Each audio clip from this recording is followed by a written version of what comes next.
At Arizona State University, we've made online education better, smarter, and more personalized so you can go further in your aspiring field. I decided to pursue medicine once I realized that ASU did have the online program for biological sciences. You're still required to learn the same curriculum. You're still being tested on the same content that anyone would be tested on in person. The comprehensiveness of the program prepared me so well for medical school.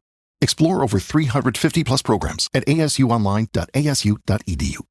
All right, so we're diving back into week 8. Okay. And we're going to talk about this Colts-Texans game.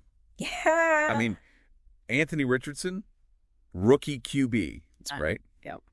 Leading the Colts against, I mean, let's be honest, the Texans team that's been kind of quietly making some noise. Yeah, they've been playing well. And, man, this game had some serious swings back and forth. You know what I mean? Yeah, absolutely. This one was a nail-biter for sure. Kept you guessing the whole time. So let's break down, like, what really went down in this matchup. Yeah, let's get into it. I think, for me, the big thing was the clash of styles we saw. Oh, for sure. On one hand, you have Richardson, right? I mean, talk about a dual-threat quarterback. Exactly. But that can throw those deep bombs and then take off running like it's nothing. A true dual threat and super exciting to watch. But then you have this Texans defense that's become like a brick wall. Right. They're disciplined, they're playing together, and they're shutting down offenses. It's really impressive to see how they've come together as a unit. And that's where things got really interesting, right? Absolutely. Because you saw those moments of brilliance from Richardson. Oh, yeah. There were throws in that game where I was like, how did he even see that receiver? Right. Some of those throws were just insane. And then he'd scramble for a first down. Like, it's nothing. But the problem was the Colts just couldn't seem to find any kind of offensive rhythm. Yeah, they really struggled with consistency, and I think... And what do you think was causing that?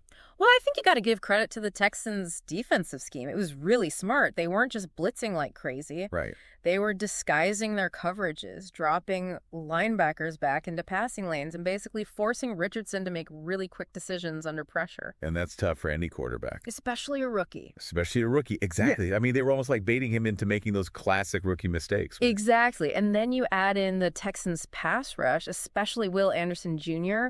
Oh, man. That guy was a monster. He was everywhere. That spin move he's been using is just unstoppable. The Colts tackles had no answer for him. So Richardson's constantly under pressure trying to make plays with this guy breathing down his neck. Right. It's a tough situation for any quarterback. That's got to be a nightmare for a rookie QB. Absolutely. It's a trial by fire out there. It really is. But yeah, so that explains the Colts' struggles on offense. But then you flip the script and you've got the Texans just grinding it out on the ground. I mean, Joe Mixon, right? Joe Mixon was a beast. He was like a human battering ram. Yeah, he was just wearing down the Colts defense play after play. Over 100 rushing yards, multiple touchdowns. He was unstoppable. And, you know, it wasn't just brute force either. I mean, the Texans' offensive line deserves a ton of credit.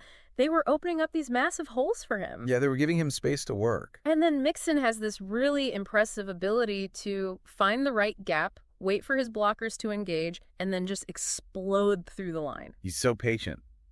But then when he sees that opening, he hits it hard. Exactly. He's patient, he's decisive, and he runs with so much power, the Colts just couldn't handle him. And that's where I think you see that contrast in strategies really play out, right? Oh, totally. The Texans, with this commitment to the run game, controlling the clock, keeping Richardson and that Colts offense off the field. Right. And the Colts trying to make those big plays through the air. And that just played right into the Texans' hands.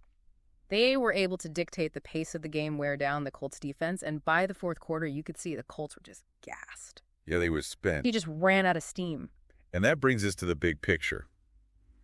This win was massive for the Texans. Oh, yeah, absolutely. They're suddenly looking like real contenders in the AFC South. It's crazy how much they've turned things around from last season to now they've completely transformed their identity.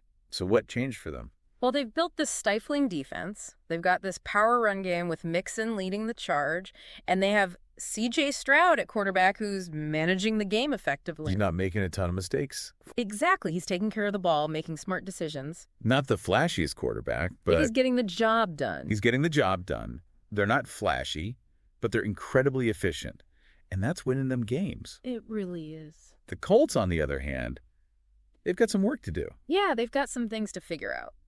I mean, Richardson clearly has the talent. There's no doubt about that. Oh, yeah. He's got all the tools. But they need to find ways to protect him, to really utilize his strengths and to build some consistency on offense. I agree with you there.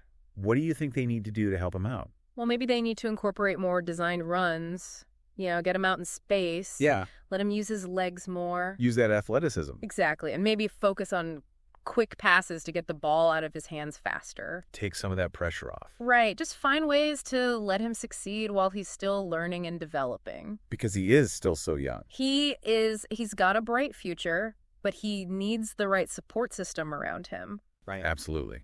All right. So looking ahead, both teams have some interesting matchups coming up. Yeah, they do. The Texans have a chance to really solidify their position in the division. Yep, they could really build on this momentum. And the Colts, well, they need to start stringing some wins together if they want to stay in the hunt. No doubt about it. They need to find that winning formula.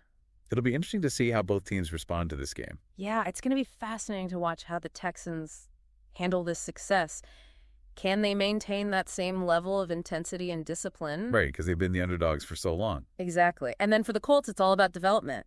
Can Richardson take that next step as a quarterback? Can the coaching staff put him in a position to thrive? So many questions, but that's what makes this league so exciting. I know. I love it. I mean, This Colts-Texans game, it really felt like a glimpse into the future of these two franchises. Yeah, it did. You have the Texans, this team on the rise, built on toughness and execution. And then you have the Colts with this dynamic, high-risk, high-reward rookie QB still searching for that winning formula. That's a great contrast. And it just sets the stage for what could be a really captivating rivalry in the years to come. Oh, for sure. I mean, imagine 5 years from now, Yeah. these two teams battling it out for the AFC South title. Could be epic. It could be amazing. So here's a thought I'm going to leave you with. Okay. Is it possible that this Week 8 game that we just talked about is the game we'll look back on years from now as the moment these two franchises really started to define their paths in the AFC South? Interesting question. We don't know the answer yet. Only time will tell. But it sure feels like the beginning of something special. It does. Thanks for breaking it all down with me. Anytime, this was fun. It was a good one. All right, we'll catch you next time for another deep dive. Sounds good. See ya. See you now. Today is your lucky day. Today is the day that our $3 website works for you, paying you directly to your PayPal daily. Imagine $3 ongoing continuous payments to your PayPal account.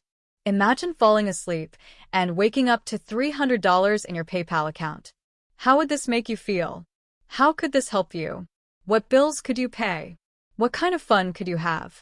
What does that retirement look like now? All for a one-time payment of $3. This website is DFY done for you, fully built and completely hosted, and never stops collecting payments for you. You have spent $3 on coffee on a regular, but that coffee won't help you create multiple streams of income. Click the link below.